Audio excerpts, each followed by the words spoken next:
School is the most important thing in your life. And while I hate school, I got a PhD. And I hate school. I hate everything about it. So somebody say, E, if you hate school so much, why you get a PhD? Because I hate school, but I love options. You can have average skill, but you can't have average will. You can't have average will. Like your will has to be phenomenal.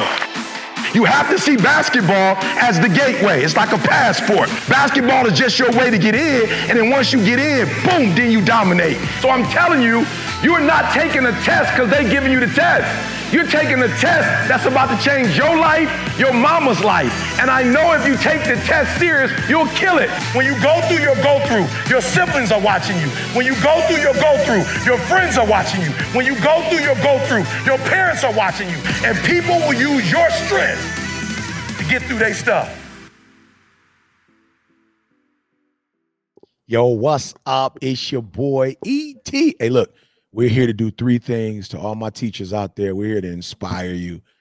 Let's just be real. Like when you're working in a school district, I don't care if it's federal, state, city, county. Like sometimes those legislation, man, that stuff can, it could drain you. There are things that go on, in the school building that could drain you, that you have no control over. And trust me, I know you need to be inspired, man. You need that electricity. You need that gas. Like we're here to give you that. Number two, you need a community.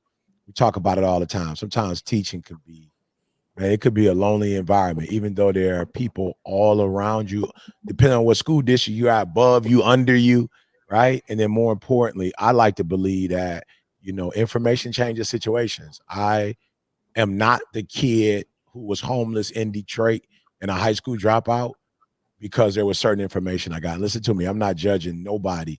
There are people that I grew up with that died at a very young age. People went to jail. It was being with the right people and getting the right information in the right environment that changed me. And that's what we want to help you do as a teacher, right? We want to give you the right inspiration. We want to give you a community that you could call home. And then more importantly, we're going to give you the information that you need to be a professional, because at the end of the day, this is still a trade. Look, super excited.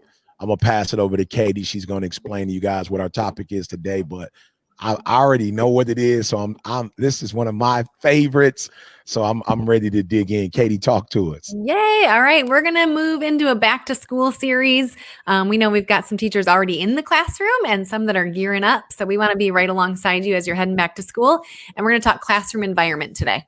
So classroom environment, how do we make sure that they are engaging, great places to be for our kids? And we're going to talk emotional, mental, physical. How do we make the environment what we know will help our kids be successful? Yeah, I love it. I love it. All right. So we're going to get started. Now, look, I usually pass the mic, but man, school was was a challenge for me. So I just want to start. If you could just, okay, and I know every teacher is different, but like if you could just let me know that you care about me as much as you care about your paperwork, that would, I'm telling you, I'll be ready to rock and roll. Now, if you can hug me, I'd love a hug. I'm just trying to tell you, for me emotionally, if we could connect, man, if we could just connect on the first day, second day, maybe third day, right, with a little eye contact. You feel me? Like I know you got my name written down somewhere. You got maybe a number that you calling me. But if we could just connect, I know this may seem simple, but it's something about Chick-fil-A calling me Eric versus Burger King calling me 05123. You know what I'm saying? Like I'm like 05123. I'm like, I don't know who that is. Your food is ready. 053. I'm looking at my receipt. Like, am I 3? Oh, that's me. I was sitting there for about 3 minutes. Didn't even know my burger was ready. Like, oh, that's me. I'm 0513. Never thought about that. I'm telling you. Oh man, when Chick-fil-A says, Eric, your food is ready. Oh man, I just want to go back to Chick-fil-A to hear my name called again. You feel me? And so teachers, if you could call me by my name, if you could pull me to the side because you think you're not saying it right, and you can, you know what I'm saying, I can show you how to say my name. You can get my name right. You can look me in my eye. If you can make me feel like I belong, if you can make me feel like a human, feel like a person, man, I'm telling you, that will go a long way with me giving you everything you need, everything you ask for. So I'm just saying, for me emotionally, if we could connect, you know, that first week, not academically, but just connect as humans. Oh man, I promise you, man, I run through a wall for you. Yeah. What you got, Nell? Yeah. So how do I say this? I said, like, you know, when you go to somebody's house, but y'all ain't really like cool like that. So when you go to their house, you sit and kind of, you know, you can't really get comfortable. You're like, all right, cool. I don't want to mess nothing up. I don't want to touch nothing. And that's how a lot of kids go into each classroom. Like, this ain't really my spot. I know this your spot. I know I don't really belong in here like that. So I'm gonna just, you know, I'm never really gonna open all the way up. So in the first week, I think it would be very beneficial to give that area, your classroom, over to the kids. Let them know that this is their space. They're welcome to be comfortable here. You know, not too comfortable because I don't want you to lose your mind. But I want you to be able to feel like for this hour, hour and a half a day, however long you're with me, this is your space. This is a safe space. This is our space where you can come in and you can truly feel comfortable. I love that. I love that. That's good. We had a teacher a couple of years ago, a different teacher, but she had her students write thank you notes to teachers in the school. I don't remember why. She was doing a project. And so one of my students, he did this in her class and she made them write thank you notes, but he wrote a little note and put it on my desk that said, this class is my favorite because it feels like home. Wow. It was like made my day so much more than like him telling me he loved books or anything else, you know, but because it feels like home. And I never even really thought how that happens, but that's the goal, right? It doesn't take much. It doesn't take much. It may be playing. So like if you take inventory on the first day and you find all of their favorite songs that's not explicit, it might take just putting that song in the background. It may say, okay, miss, I don't really like this desk, but so-and-so doesn't care. Switch the desk. Yeah. Like we try to hold on to small things and try to make them know you're going to do this, you're going to do that. And it's like, okay, cool, I'll do it, but I'll never feel comfortable in here. And if I'm never comfortable in here, then I'm never going to be comfortable with you. And you're never going to be able to reach me the way you need to. Give them those little things that will make them feel comfortable. I like that, Nell. I like that too. Val, you seem like you got something on your heart, Val. Talk to us. So look, I got a couple of things on this one. So it's, once again, y'all, it's not about you. To my teachers, it's not about you. It's really not about you. So don't focus so much on that curriculum. But here's the thing. You are the server. Serve them their education. Don't try to ram it down their throats. Serve them. Because if you serve them, it's a difference. Think about a waiter if you're at a restaurant. When they bring the food out to you, they're making it where it's palatable. They got all the little extra stuff on it, and they bringing it to you, and they putting it right in front of you, right in front of you, right in front of you. Everyone has what they need, even though everyone came here to eat. But what begins to happen is they feel like they're being served. And when I've been at a restaurant and I feel like somebody's serving me, hi, how are you today? My name is so-and-so. What would you like? Like, get some of that ethical concept, that mindset of service in your classroom, and you act different when you're serving someone as opposed to when you are controlling someone and you're telling them what to do. Everything Nell said was totally on point and I loved it. And she said something about, maybe E said this about names. I did not know that when students come from other countries and other cultures, when you shorten their name, you're offending their heritage and from which they've come. So don't be so quick because they have 19 letters in their first name and you want to shorten it to Benny. No, learn how to say their name. Like he said, pull them aside and say, okay, baby, help me. If I get it wrong, just tell me. Don't allow me to change who you are. And I used to, a lot of people don't call me Valari, but I used to make it okay for people not to call me Valari. I used to say, call me Val, because I didn't think about that. My mother named me that. She had pride in that, and I'm shortening it because people don't Valari. Right. But I'm cool with Val, but I didn't realize that it was offensive, especially when people come from other cultures, to shorten their name. And the last thing, that's good, Val. That's so make true. your classroom speak volumes about your students' future. It's not just about today. You're actually planting seeds that are going to grow tomorrow. So allow the environment to speak volumes into what they can be. Think about, so cheap plug. No, I mean just real cheap. In this book right here, You Ain't the Boss of Me. Yeah, in the book, but if you go to page 90 through 93, it's different careers. And if you had a career wall in your classroom where they can look at different careers that come from a different behavior styles, then they can see. Because if you really think about it, they become what they're exposed to. So you put some energy into some different careers that's not just in their household. They don't have to be what they just see in the streets. Go beyond that. I mean, they had a big thing about there's a big thing about it's people that swim with the sharks. I don't know what their technical name is, but they swim with sharks. And it's shark swimmers. Is that it? Don't do That's that. the technical Don't do name. that. You feel me? You That's feel me? Crazy. That's the Let's technical name. simplify it. Crazy. You feel me? Yeah, crazy shark swimming. But they have a degree and they do this, right? But it's two little black girls that do it. And they always say black people don't do that. We don't do that. These two little black girls swim with sharks. But they're nationally known because they're a phenomenon. But at the same time, we wouldn't have introduced that in the hood. We wouldn't have had that on the wall in the hood for them to be that. So don't think like that. Take it beyond their reality. That's it. Valid. Real quick, just to go deeper on what you're saying. A lot of times we go into kids come into our classrooms and we never say anything to them outside of the content. Like we never speak into their lives. We never acknowledge, like their physical presence. We never say anything to them outside of where's your ID? You're late. No food in my class. Don't chew any gum. Okay, you don't know this answer. Okay, you do know this answer. I very specifically remember Miss Crystal Williams. She taught like government or something like that. In a card one day, she told me, "Be careful what you say because when you speak, people listen to you. If you ever become a politician, I'll vote for you."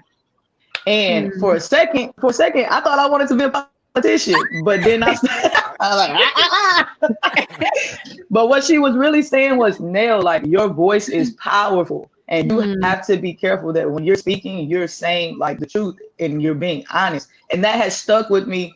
And I mean, it didn't take her long. Like she probably jotted that down and like gave it to me, and that has stuck with me for my entire life.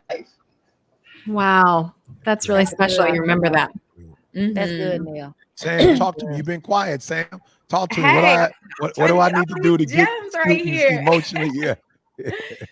Okay, so a couple of things. One, I just love how you all initially brought up about the names. And so just like a couple of strategies from day one, getting those name tents or name tags so that everybody can see That's good. names, having students pronounce their names. I love that you all brought that up. I actually, many years ago, I heard a principal say, you know what, I had 1,000 kids in the high school, and I knew how important it was for me to learn every single kid's name in that building. And he said he had a challenge every year. Students would walk in the building, he had a video camera. They come up, they introduce themselves, they say their names, and then he would go home and he would study the recording and he would challenge himself so that by the end of the first week, he addressed every student by name. And I was That's just like, incredible. End of the first week? I thought you were going to say by the end of the year. So did I.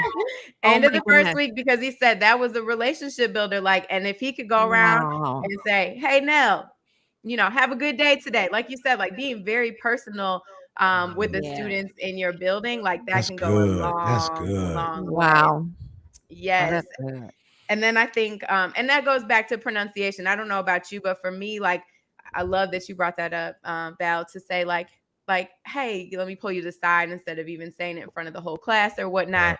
But sometimes even as teachers, like we hear the pronunciation one time and then, then we're engaging with 100 other students and we may have forgotten how to pronounce. So having that recording is something that you can help, go back to instead of continuously like asking the student over and over again how to pronounce their name. Love I love that. That's good. But even just asking them to begin with, I love that because they don't always offer it. And I know students who, I've seen other people say their name incorrectly and the kids just keep going. And I'm like, hey, why didn't you tell her she said your name wrong? And they're like, it's fine. So that intentionality of asking to make sure, I think is really important. I used to tell them, hey, the first week gonna be rough. I'm gonna slaughter it. Like I'm gonna murder it the first week. But if you just stick with me, I'll get it right. Give me 2-3 weeks. You feel me? Give me two, Right. 3 weeks. I got it. But I love that enunciation, boy. Like, you know, my name and then how do you say it? You know, because again, parents can be creative, culture can be creative. And so oftentimes we use, you know, our personal educational experience, we use cues, right? And that may not be, you know, in alignment with how they say their name. So that's great. If we actually have the name tag and you have how to say it, I think that's phenomenal. That's good. So guys, we're talking about, you know, the emotional part first, right? Just like what do we need to do to connect? And so a lot of what we've been talking about is just really connecting as humans. Now, you know, let's shift to the physical, and Nell kind of hit it a little bit. She hit the nail on the hammer. She said, you know, Yeah. let the baby sit where they want to sit. You know, one of my greatest challenges K through 12, you know, was bottling up all this energy. You know, it was like sit in that seat for 8 hours. It's like, Lord have mercy. You know what I'm saying? Like, you talk about, I'm about to die. Like literally, like it was a challenge just fit. So why don't we create, now I know that this is a little bit more challenging depending on the school system you're in, district you're in. My mother finally, you know, got smart as, you know, she got older. And so my younger sister went to a Montessori school, right? So, you know, of course, you learn at your own pace. You get to walk around, touch stuff. You know, I didn't get that experience, but I'm saying to teachers, if it's all about teaching, right? It's about you teaching me and me learning, then create an environment for me, right? So one group of students, they need to be challenged. Like my youngest sister, like she didn't do well in school, not because she wasn't super smart, but she wasn't on another child's pace. She was above that pace. So it's kind of slow her down. So when she went to the Montessori program, it was better for her because she got to work at her own pace. So sometimes, you know, as teachers, challenge. You know what I'm saying? Like, don't be afraid to challenge or do challenge your work. Everybody may not be able to do it, but there's some students that will actually do better because you give them challenges, right? Definitely. Myself, you know, like, can we switch it up a little bit? As I explained to you guys, when I got to the advanced degrees, I felt that I did a lot better with the advanced degrees because it was way more oral opportunities than it was K through 12. Like K through 12 is just you just sit down and you listen. But by the time I got to the master's and the PhD, it was a lot of standing in front of the, you know what I'm saying, the class and presenting. I was murdering them. I was like, look, y'all don't ever have to worry. If you in my group, I'm good. You know what I'm saying? Like, I got this. I'll get up and talk the whole time. Like, I have no problems with that, right?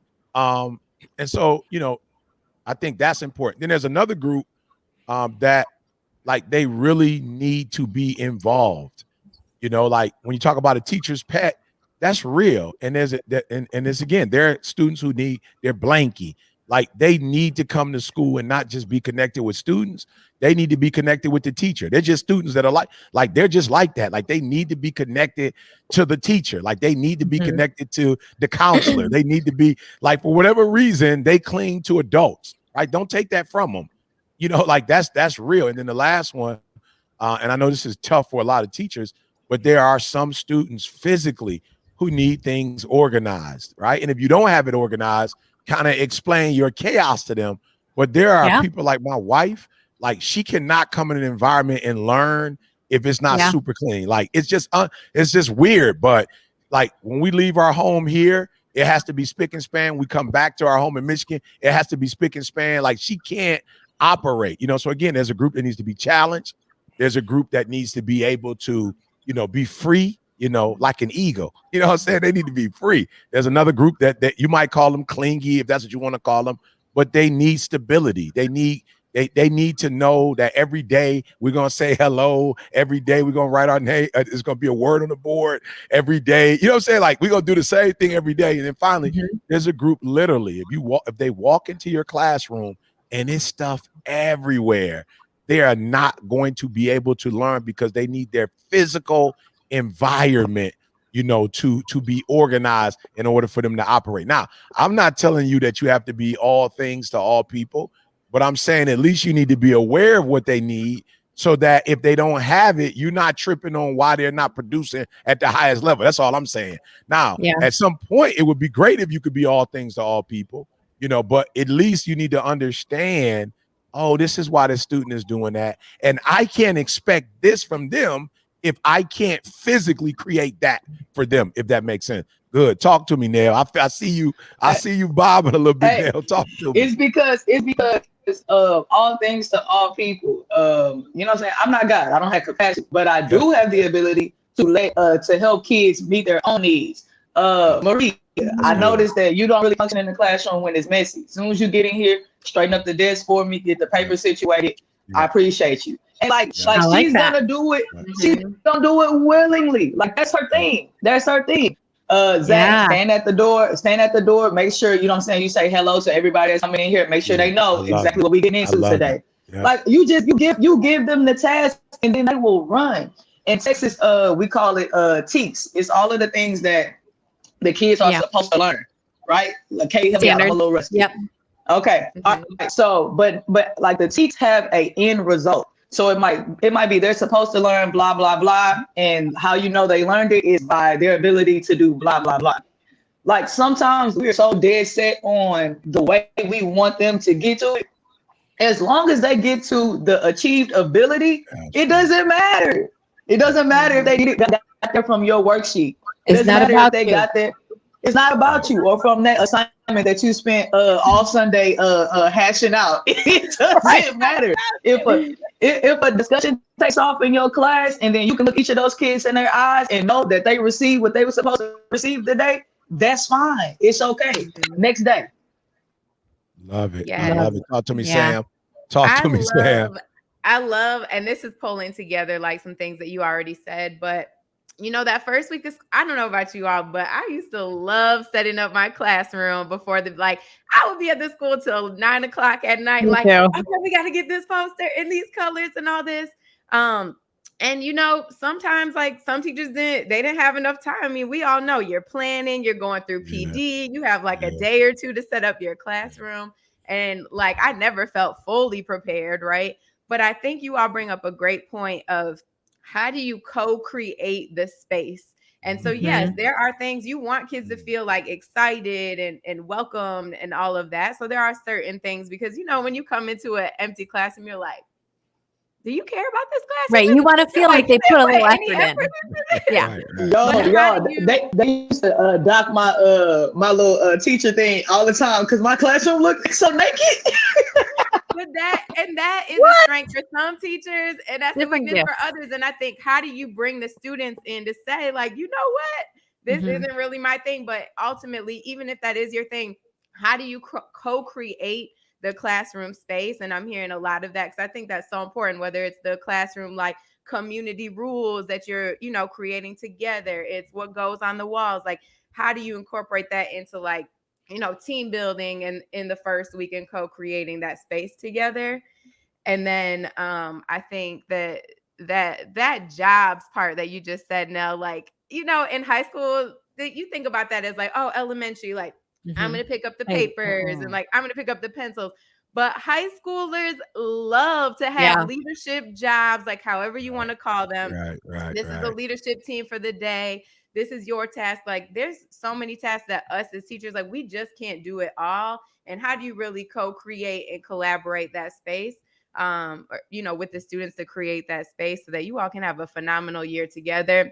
I think it is a little different this year with the restrictions, right? Like you were talking about the movement in the classroom, like I think that is another thing that we have to consider is there might be restrictions on movement in our traditional ways. And so, you know, I've heard some schools doing like, classes, they're going to have like these small pods of students, right? So if a student is in the small pod, like how do they help create that space if they have to like stay within that space, or how do you, you know, allow them to get those outlets, considering some restrictions? Yeah, but you're talking about, you know, being creative.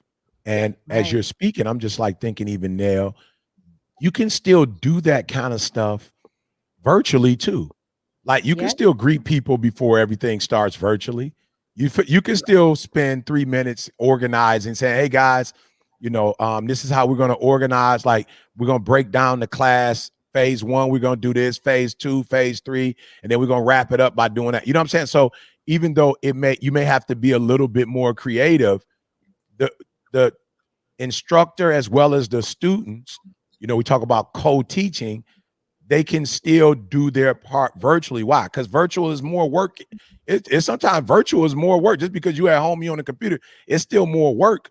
And so everybody can play their part, even in a virtual space or in a non-traditional, COVID.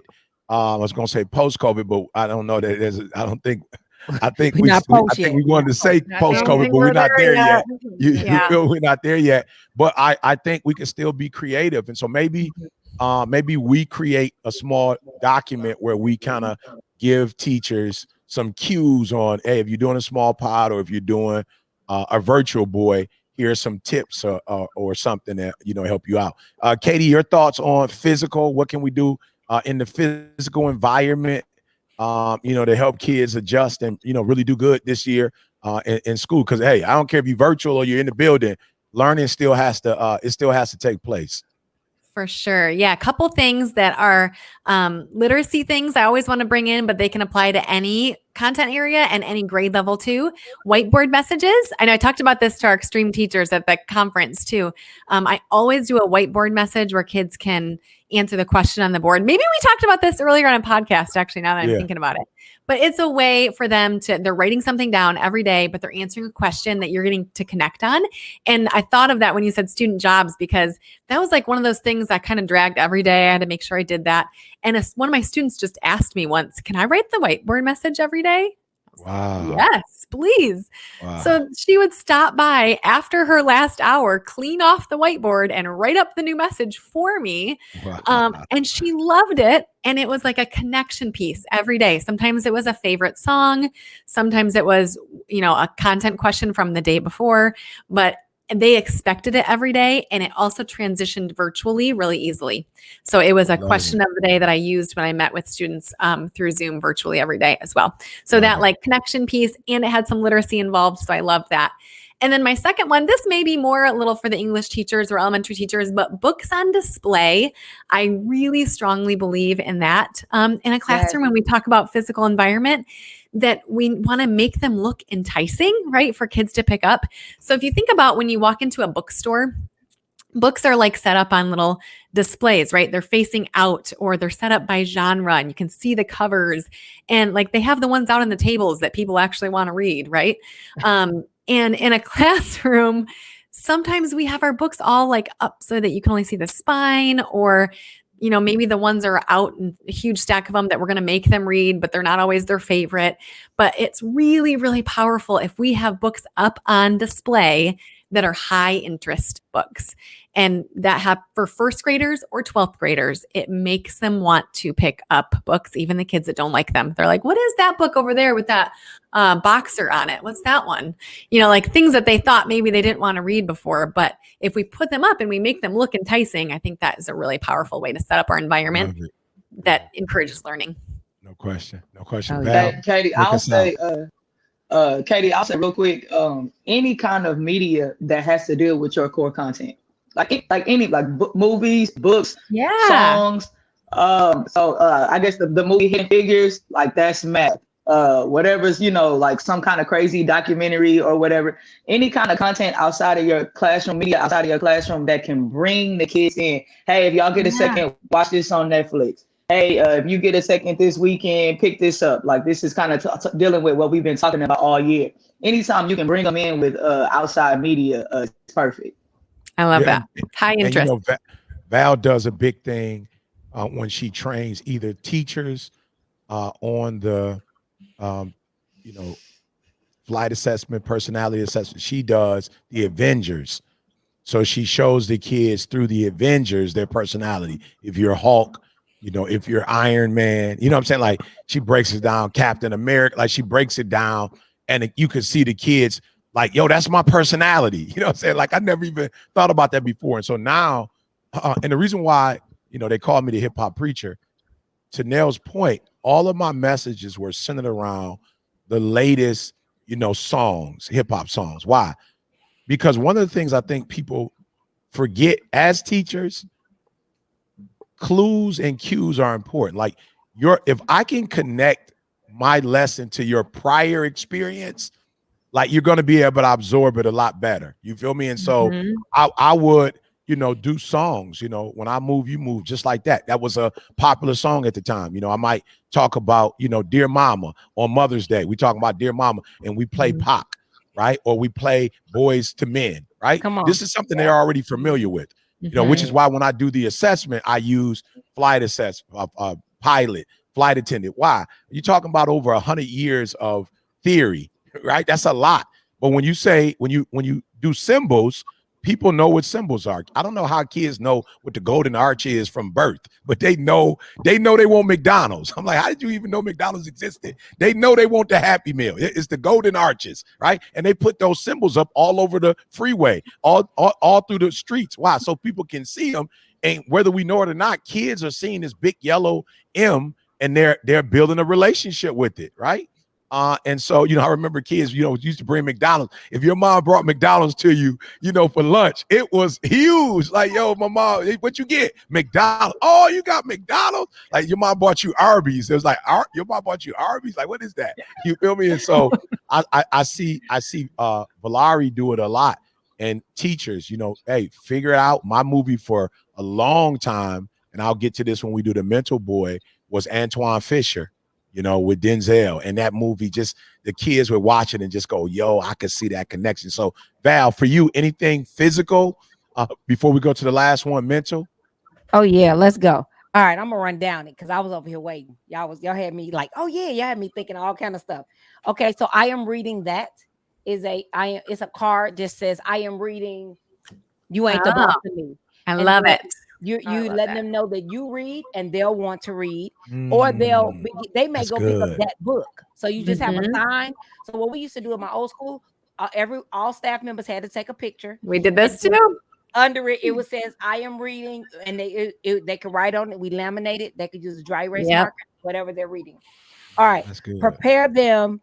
Do door reviews. So what I used to have a student stand at the door, and they had a review question they would have to ask, and I saw it done to the next level. She was real extreme about it.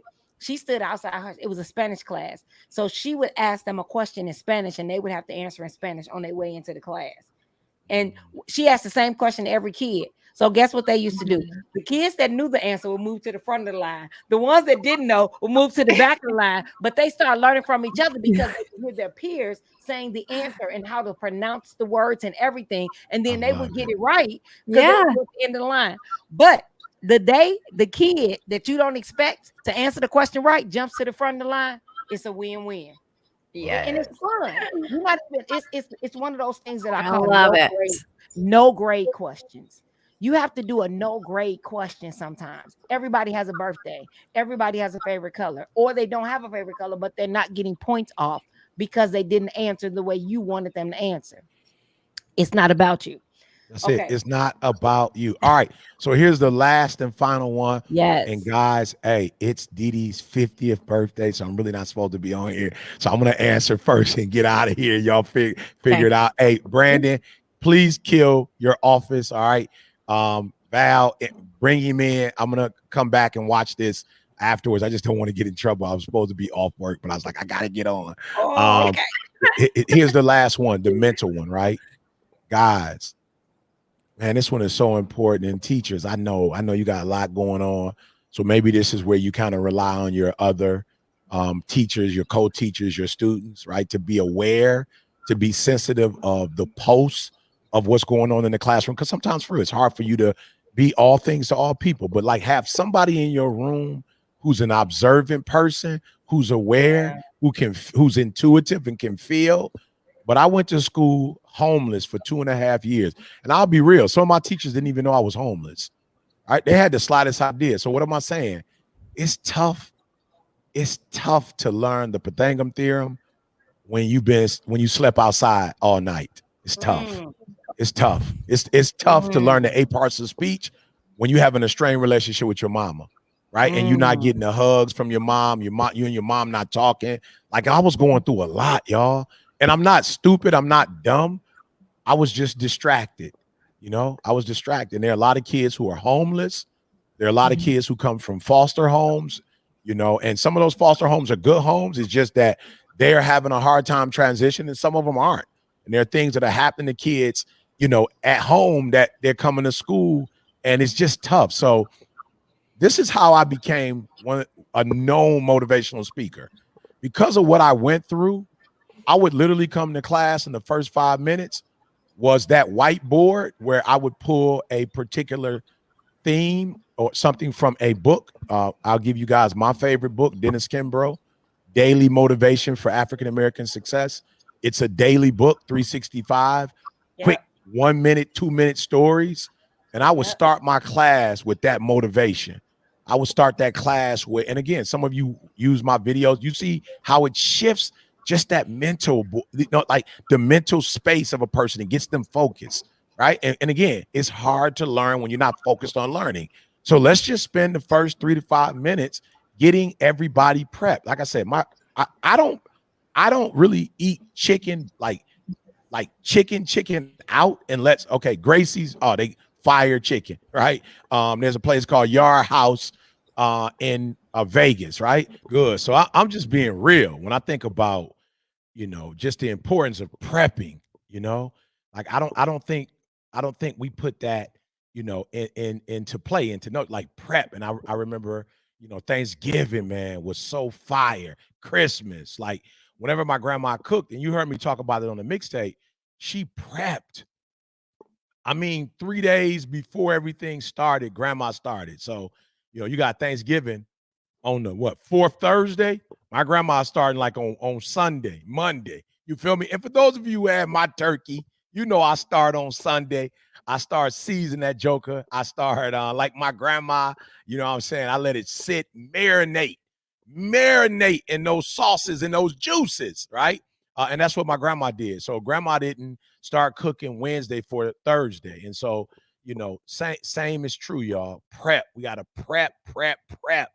And when we prep, you know, it means that we're thinking about every aspect. When we prep, if there's something that we forget, we do it before, like Thanksgiving. We go out and buy, like, oh, I got to go buy. Grandma be like, I got to go get this, or I got to go get that. And so prepping, I'm telling you, is so important. I could go on and on, but back to you, Val. So with mental preparation, one of the things that I really love, I really focus on when you develop a relationship, then you care. When you develop the relationship, then you'll care. Because if not, they're just warm bodies in your classroom. They become bodies, and you're plowing, and you're going through. I got to get through this chapter by the 5th, and you just plowing. It's like plowing snow. You don't know what's in it. You don't know if you're gonna damage something under it. You just plow and move it, plow and move, and that's not what we should be doing. In this season, we should be connecting, then teaching, and then we correct. We try to correct on the front end. As educators, we are trained to observe, evaluate, grade, score. So we're trained to have that eye. So we don't think about the connection is more important than anything. And guess what? Just saying, hey, how are you? Like, it's not even about anything. Like, I did this activity with my teachers. I had one teacher come up, and I just made a bunch of boxes, all different sizes. And I gave the teacher one box at a time. And they were big. I mean, little, everything. And then I took one box that was this big, a little pencil case box. And the kid walked in, and the teacher walked in, and I took the pencil case box and I threw it at her. And it knocked everything out the way. But the point was that kid is carrying a lot, and you can't see what they're carrying. And you worried about the pencil. Why you don't have this for class? Why you not ready? And you come with all this. And it's like, come on. When I did the project on the boxes, I started writing divorce. I wrote death. I wrote different things that kids go through that you don't see. So make sure you connect. Connecting is more important than anything. Come on in, Katie. Look like you're ready. What's up, Katie? Yeah, I mean, the basic needs thing is huge. I think we touched on that maybe last week, that making sure their basic needs are met. And you do have to connect before you're going to maybe find that information out. So that connection piece probably has to come first. Yes. But just don't wait. If things aren't right, something's not right, they're not doing their work. Don't wait to dig a little deeper and find out why. Or maybe you ask someone else to dig a little deeper. Maybe you don't have the time or space, or you don't have the connection with that kid. And so you go to the history teacher that that kid, he really likes that history teacher. And you tell him, hey, I noticed something's off. They're not doing their work. Can you check in with them and make sure everything's okay? Because it's not about you thing, right? It's not always going to be us they connect with, but help them connect with somebody so we know what's going on. And honestly, then sometimes I just decided to, not always dig to make sure that they're having breakfast in the morning, but I just put a basket of fruit and granola bars in my room. And my kids know that if they need something, they just come get it. And and I have had people ask like, oh my goodness, don't they just fly through all that stuff? But kids, they're respectful. If you have high expectations for them, like they got the food if they needed it. If they didn't, they left it. It's fine. I just trusted them to do that.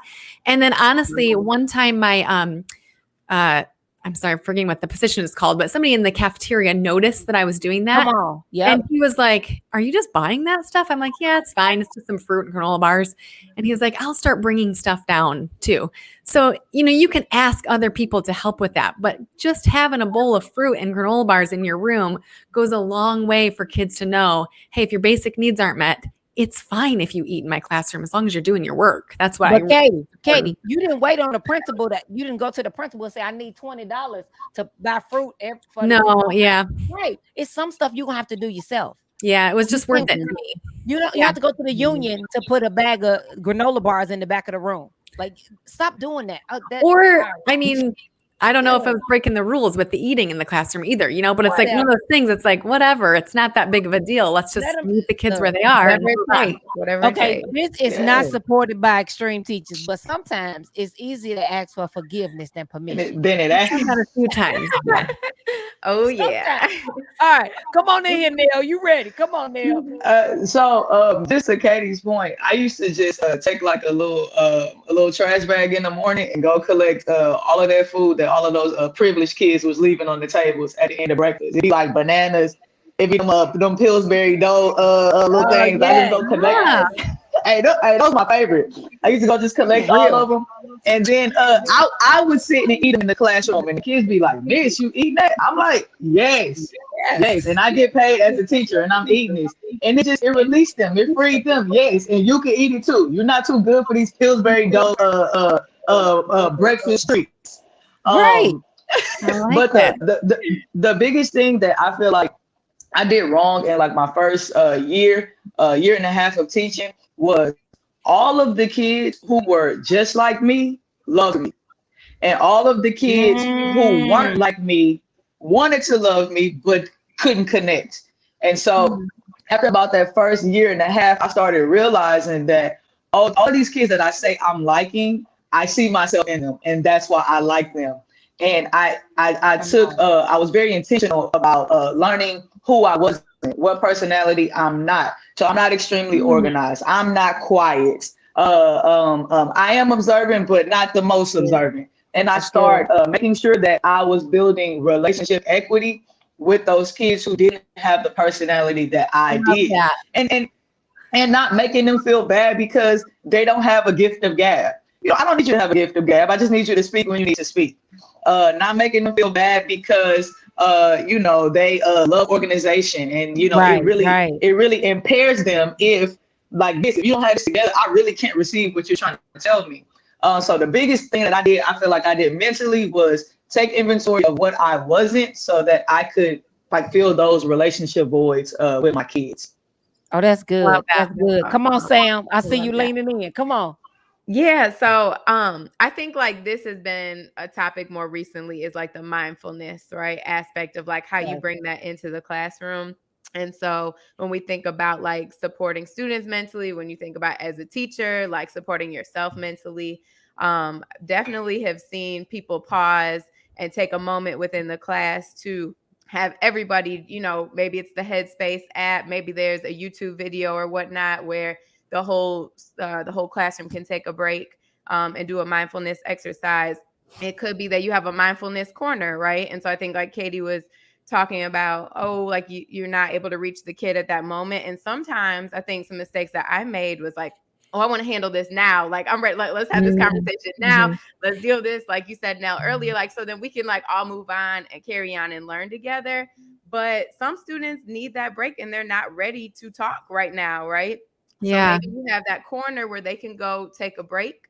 But in order to even know how to do all that, you have to get to know your kids and really have an understanding of like, hey, when you get frustrated or when you're having a moment, like, what do you need? And I think that's important to get to know at the beginning of the year for sure. Oh, that is good. Yeah. And the last thing, the last thing is yoga. Like, y'all, when I was a dean of students, we had a group of girls that really wanted to like learn how to do yoga. I'm sorry, a group of students that really wanted to do yoga. And it grew. So I say girls because it started with like a couple of girls who wanted it, but then it grew and it grew and it grew. And more students wanted to be involved in it. And shout out to Miss Mel. She would volunteer to come up to the school and do yoga. And there was a break away during their elective courses or whatnot to like just do that. And it helped them get through the rest of the day. And so I think we have to think outside of the box. I think really creatively of like how to support students mentally, emotionally. You just said something there. That's good. What's the song? Free your mind. The rest will follow. Let me tell you why I say that. Because one thing I began to do was tell my mistake. If that beginning of the school year, let them know it's okay to make mistakes. Yeah. I used to hide. After my first year in college, I had first semester, I apologize. I had a 0.923 GPA. 0.923 GPA. Okay. But I'm going to tell you something that was crazy though. I used to hide that. I used to hide it. I didn't tell people because I was ashamed. But then when it was like, you flunked out, but you now in the front office. What's the shame? And it took CJ to really help me understand. You went from a flunk out to the front office, but that wrote my book though. That wrote my book because I went from a flunk out to the front office. But I didn't understand that mistakes were allowed. I was ashamed. Kids become ashamed when they make mistakes. But if you start the school year out going, it's okay. Let me show y'all what happened to me. I mean, you don't get dirty with it. Don't go too far. You ain't got to talk about the stuff you shouldn't be talking about, but just explain to them. So you will struggle, but you can bounce back and you can push through. And I think that helps the mental state of being a student. When they flunk a test, when people are talking about them, when they don't feel good, but they got to come to school anyway, that mental pushback, that grit and that grind, that really brings that out because when they're able to see that other people have failed. And those are people that we look at, we go, wow, he was homeless, but now he doing this. Oh, wow. Right. Okay, I got a chance. Yeah. But guess what? If you were in a bubble and everybody in this bubble were amazing, and you're like, I can't fail, and you fail, and then you become depressed about what you're going through. So don't look as my students, don't look in the mirror and think that something's wrong with you. There's someone else in the world that has gone through what you're going through. So help them, teachers, help them by coming into that classroom and talking to them about the struggles that you couldn't have gathered all A's from kindergarten. No, you didn't. If something bothered you in school. Let some of these teachers tell it they did. Let some of these perfect patties tell it they've been perfect since day one. Right. Because we got the answer book, we got all the answers. That's the answer to that curriculum. I'll tell kids in a second. I failed trigonometry twice in college. Back to back. Bye-bye. Bye-bye. I was like, whoa. I didn't even take trigonometry.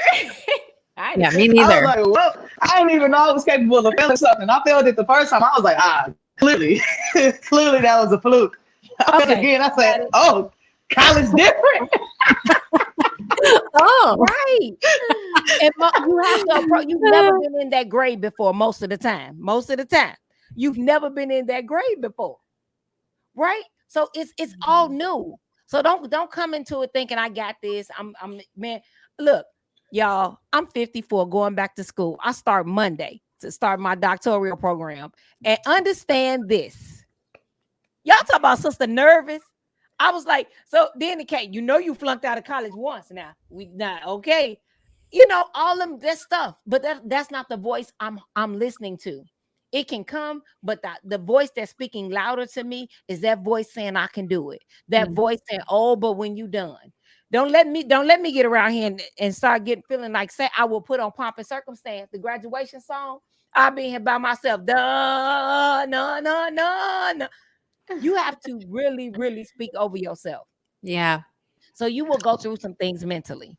So it's just a real quick reminder to teachers. Remember, teenagers feel everything intensely. Like everything is extremely intense, and it's very difficult for them to see a realistic version of their life outside of what they see right now. Yeah. What they see right now is the thing, and if you can't help shrink those intense feelings, or you can't get them to see around the corner, it's going to be very difficult to get to them. So it's just a lot of like kind of bringing them back and, hey, look at me, like you're okay. Like I did this same thing, or I did something similar to this, and look at me, I am fine, I am here. And it's just kind of like talking to them and not just badgering them and beating up on them. Yeah. All right, y'all, we're about to do 10 seconds. Y'all ready? We about to do this 10-second round robin. Close us out. Everybody. Sam, I'm going Sam, Nell, Katie. Let's go. Sam, give me 10. Bring joy. Wait a minute. We should have a clock that come up and be 10 seconds when you give it your last little. Just to make sure. Some of us talk too much. That'd be great. All right, let's go. Go, Sam. Okay, I would say bring joy into the classroom from the moment before students even walk in the door. Think about how you're going to bring joy into that classroom. Love it. Remember, that classroom doesn't just belong to you, it belongs to them as well. Make sure that they feel comfortable in that classroom. Let's get it. Yes. Let them see you greeting them when they come in the door. So you're not looking down at your paperwork or your phone as students are walking in, but we're at the door for a handshake or a fist pump or whatever it is to say hello as they walk in. Make your classroom a place they want to be. Yes. If you make it about the curriculum and not the kids, they don't really want to be there. They don't go sit in the library and feel excited. It's books in there. Don't make them feel like that in your class. Hey. We sometimes can get them excited about the library. But it's you. It's not the books, though. It becomes the person. I hear you. The books. But don't do it. They kids. They don't come in and go, I want to learn. Yeah. Really, really make that a space that invites them in. I love literacy, Katie. I wanted to say that. I hear you. Yeah, we got to get them there sometimes. So look, guys. All right. So y'all know at the end, we bring in this guy right here, and he is going to close us out. B, take it away. We'll be here. All right. Welcome back, everybody, to B's Office Hours, where we truly go back to school to recap and review some of the most impactful points from today's broadcast. And look, I kept it simple today. Simple, yet impactful. Check this out. Point number 1, Chick-fil-A or Burger King? What do you want your school to be like? Chick-fil-A or Burger King? Now, there is a difference. Chick-fil-A has a line wrapped around the block at 3 o'clock in the afternoon. That is exactly the type of energy that we need in our school. So make a connection early on. Call people by their names. Learn to pronounce them properly. You know, the book How to Win Friends and Influence People says that a person's name is the sweetest sound to them. So learn it and learn how to pronounce it properly. On a similar note, Nell told us to make the classroom a safe and comfortable space. Val said focus on service rather than control. Go the extra mile to intentionally create a classroom environment that helps show students how amazing their futures could really be. No matter which way you cut it, everybody was saying basically the same thing, which was this: raising the standard for how well you treat people in your classroom. It'll never go wrong. All right. Point number 2, deposits versus withdrawals. Nell built on that point by saying, look, be careful what you say, because when you speak, people listen to you. Your words are so powerful. And here's the deal. There's no bank in the world that's going to let you go in there and make a bunch of withdrawals, take your money out over and over and over, but never make a deposit. You can't just take out without pouring in. And so if all of your interactions with other people look like, hey, Why did you do that? Hey, here's the correction that needs to be made. Hey, where's your ID? Hey, where's this? Why is this? Those you're taking away. You need to make a deposit into that relationship so that it can be all that it's capable of being. So how do you do that? Well, learn about them. What motivates them? What drives them? What do they need? Are they that person in the classroom who needs challenges? Do they need social interaction? Do they need things to be paced out a little bit? Or do they need more of a plan, more of a structure? Learn what they need and make some deposits into those relationships.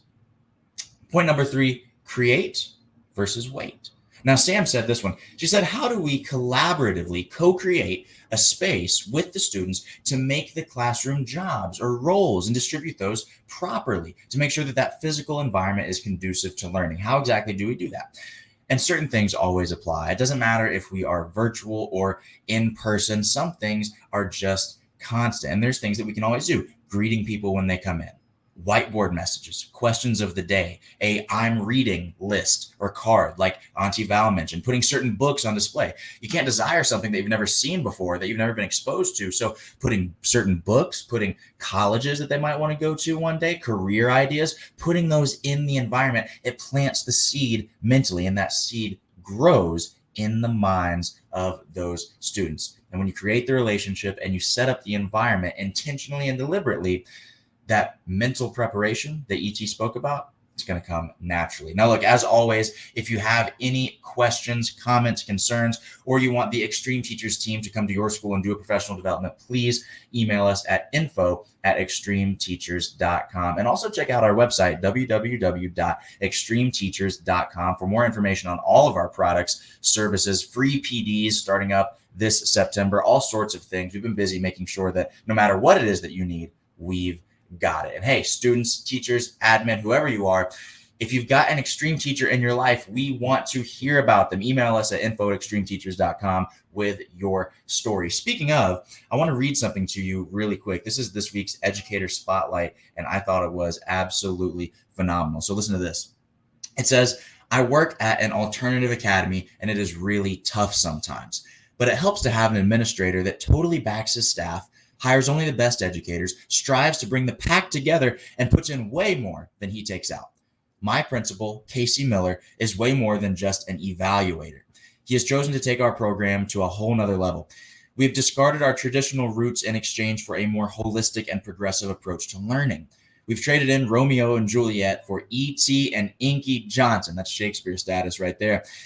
He has added diversity and inclusion through a more modern and relevant SEL program. We now have a school mascot, and students now choose to be here instead of simply landing here. He's totally changed the landscape of our alternative program. And the best part is, many people thought he was crazy for trying to be extreme.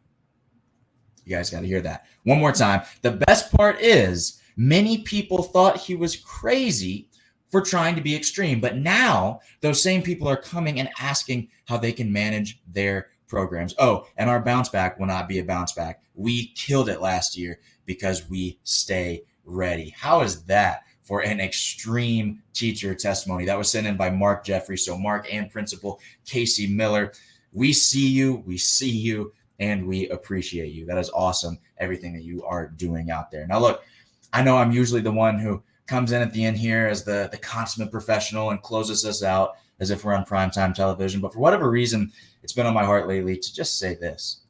No matter what role that you play in education, whether you're a parent, a teacher, an administrator, it doesn't matter. Whatever role that you play, you have literally been tasked with changing the world one child at a time. In no uncertain terms, you are responsible for the next generation of leaders.